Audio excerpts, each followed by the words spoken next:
I've decided to make this short videos because my last video was extremely long and I think it's too rhetorical. There's too much bickerings and rants.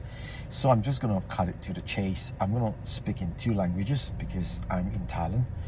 One is for my international audience, is in English, and the other one in Thai. There's a lot of discrepancies and all the hearsay and all the disputes. Not too long ago, during the time of COVID-19, to avoid the pandemic, I find myself occasionally running over to the mountains, and along these mountains they have a wat, which you can see the name of it stipulated in my video, and I was there. I don't do anything. I got my own place to sleep, or sometimes I like to sleep in the car and park there. And initially I met a monk, and then this monk said that, oh, do you want a room to stay there? So he gave me a room to myself, but the Dekwat, the temple errand boy, was very unhappy about this, and he voiced his displeasure that I am not Thai and I'm a Japanese, and Tanchat, foreigners are all contagious with COVID-19 and dangerous individuals. And he speaks like he's a doctor himself. He has absolutely no idea what he was talking, but he was just blabbering rubbish. And he created a lot of fear among the monks. He's got a very poisonous tongue. And he went on spreading, so I decided not to stay there. Subsequently, I met a nice lady, and she spoke to the chief monk. And the chief monk was gracious to grant me a little room, a nice room, to just stay. And I paid my respects to him once every 2 days. Sorry, I'm still angry. I'm extremely upset, and I'm just trying to keep it under the lead.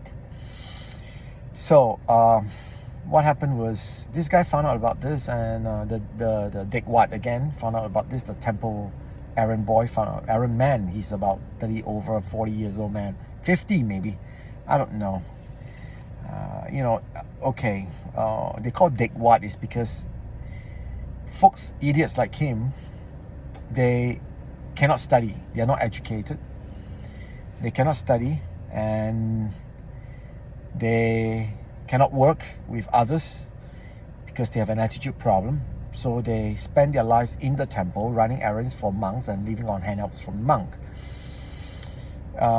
Somehow their egos and their self-importance are misplaced, because then they forget where they come from, their social standings, and they start to judge others.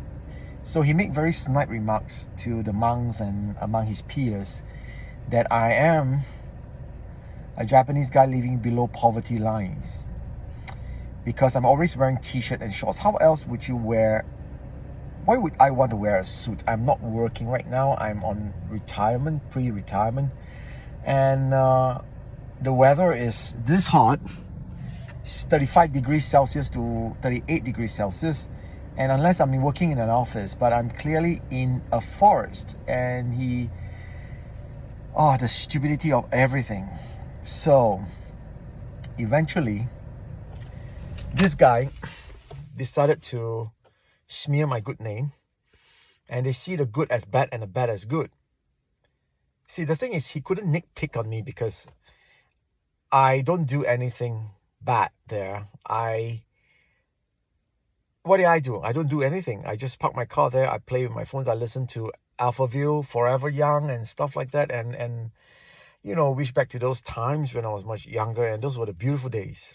And the 1980s was really a nice time, And he couldn't nitpick on me, so he got his construction workers to deliberately patronize me by ramming their noisy motorbikes. He knows. I spoke to him earlier on when I wanted to take the room. I said, look, the reason I'm here in this forest is because I really need some quiet and peace, and I do meditate on my own. And he couldn't understand. He couldn't comprehend either his stupid or his feeble, puny, diminutive brains couldn't comprehend the dynamics and technicalities of human life and creature comforts. So he deliberately put people next to me in the next room and things like that. So I moved out, and that was, way past. I'm not going to dwell in that anymore. And he got all the housekeepers, caretakers, and everything, against me. They will switch off the water when I'm in the bathroom. When I go to the next bathroom, public toilet, mind you, they will turn off the water. So they end up turning off all the water supply in all the public toilets. So just to want to evict me. His intentions was imminent, that he wants me out, and it's a public area. And I did voice it out to one of the housekeeping women that, look, if he's so unhappy and if he thinks I'm a bad guy, then why doesn't he make a police report and have the police come down and talk to me? I mean, in the US, when I was in Fort Lauderdale, there's this secret Woods nature, something like that. And if the manager didn't like the way she's a bit racist, and I don't want to use the race card again, it's stupid and rhetorical and but she didn't like me, okay? Let's just put it. She didn't like me. She didn't like me being there, and it was before closing time, so she got the Bronzeville or something like that, the police sheriffs or whatever, to come down, and they were very nice. They were professional enough. They came in and says, we heard there's a problem. I said, no, there's no problem at all. I'm just sitting here on my own, and they could see for themselves. Three police came in and they look at me and they says, where's the guy? I say, this is the guy. He's just sitting alone by himself. He's quiet. He's not making a nuisance of himself. This is exactly what I'm doing. So it's not just in Thailand, it's everywhere. And over in Thailand right now, it's just the same as in the US. And people are mean. They're condescending. And you know what? This guy would not call the police, but he take it upon himself to patronize me with his gangsters, with the thugs. So they got these truck drivers and these street urchins coming in and deliberately ramming their engine right in my face, and then trying to open the door. When I was in the bathroom, they parked the trucks next to my car and they try to open the door of my car and try to steal things from my car and things like that. He was harassing me. He was literally harassing me every time I'm there. So I parked somewhere else, and I go somewhere else, and until recently, one of the senior monk who has a problem with that starts to use me as a tool, as a weapon to fight them. So he started, contorting rumors and distorting facts and things like that about what I say, and this who say this and he says that. And he's a 70-over-years-old monk. And if you watch my further down videos, you can see this is the monk which I'm talking about. He's the very dishonest and very manipulative person, and he lies. I thought monks are not supposed to lie. I mean, you are supposed to be a man of God, and there's no reason for you to lie, even if it's a white lie. But I parked my car there, and this temple errand man asked him, do you know this guy in the car? And he said he knows that it's me because, I spoke to him, and I parked my car there, and he sees my car there all the time. And he says, no, I do not know him. And he said that to me. He repeated to me, said that, that the errand boy asked me if I know who's inside the car. And I said, no, I don't know. I couldn't fathom for the life of me why would you want to say that. I didn't question him about this because the answer is obvious, right? And if you ask him, he's going to be offensive by being on the defensive. So eventually, I got so sick and tired. And then I decided enough is enough. I decided to put it on social media. I put in a review on this temple, and they freaked out. A couple of people came in, they liked it, some got angry, and one of my friend, a young man working at the petrol station, made a comment and says, you don't have to treat him like that. And they rebutted him. They says, do not just listen to one side of the story. I really would like him to ask them, so what is the other side of your story? What did he do? What did I do? I'm in the car all the time. I'm parked in the car. I'm savoring the moment, quiet moment, all by myself. And they were just getting worked out because these people have absolutely nothing better to do in their life but to mind other people's business. Okay, their life is just this: clean the toilet, sweep the floor, okay, do the house cleaning, and after that they're free for the entire day. They got nothing better to do in life but to harass people now. So they have no idea what is quiet and peace, okay, because they like noise. They need to turn on big loud music. As the old English saying goes, empty vessels makes the most noise.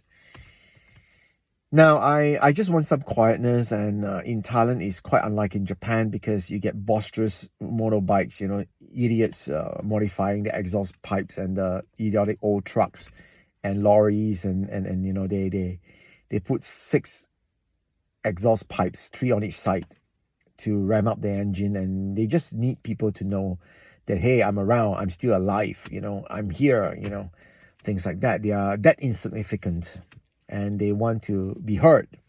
And they couldn't sing, they couldn't listen to nice music, they don't know jazz, they don't know anything, but all they know is making as much noise as possible with their old stupid trucks and their motorcycle.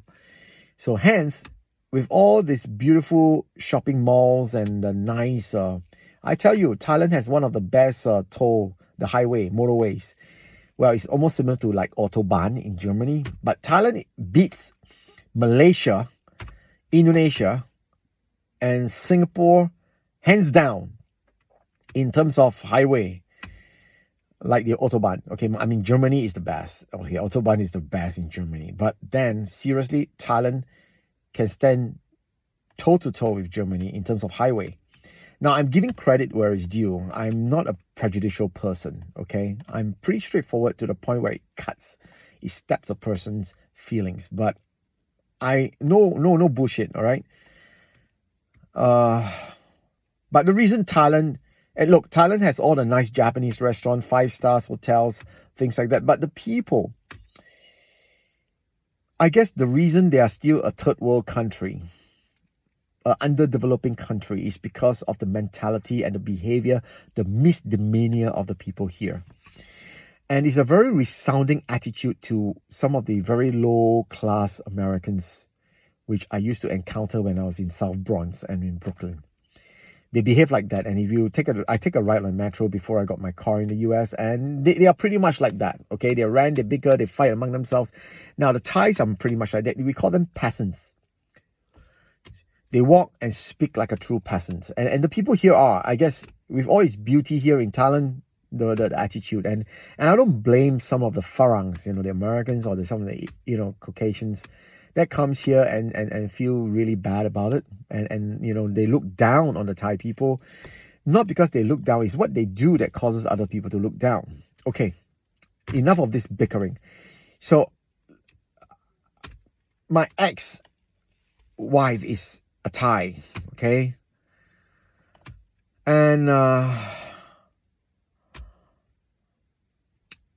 I look, I've lived here, I speak, and I do write a bit of their language. I speak like a Thai, and I see the better part of this country. But it's the shit holes, the shit halls here, which is mostly the uneducated, uncivilized, uncultured ones, the drug addicts, that really causes Thailand to backslide. But other than that, the more educated Thais are much better people. But still, they don't want to talk about it. They don't want to admit it, because they think the moment they talk about it, it'll cause them to lose face. So anyway, so right now, this guy is really, really ballistic, pissed off. And he's very, very adamant about getting his vengeance on me. I'm making this video that in case if anything happens to me, nobody ever wins in a fight. But I think he's trying to fight me right now. He's getting his other, you know, the goons, they will never take you one-on-one. You get his gangs, his goons to fight you. Okay? So they are causing trouble for me right now. And even though I move my car out to a further down distance, they will tail me, they will follow me. They'll get his goons to follow me in the noisy trucks and they'll ram their engines right in front of my face and things like that. I mean, literally harassing me. So they feel that he owns this place. He's the owner of the whole temple, the whole monastery. Even the chief monk doesn't behave like that, you know. So he's really an obnoxious guy. And he really needs to be taught a good lesson. He dare not approach the police. I told him that, look, if you're so unhappy about me and you think I've done something wrong, go talk to the police, report to the police about me, and I'll be more than happy to entertain you in the police station.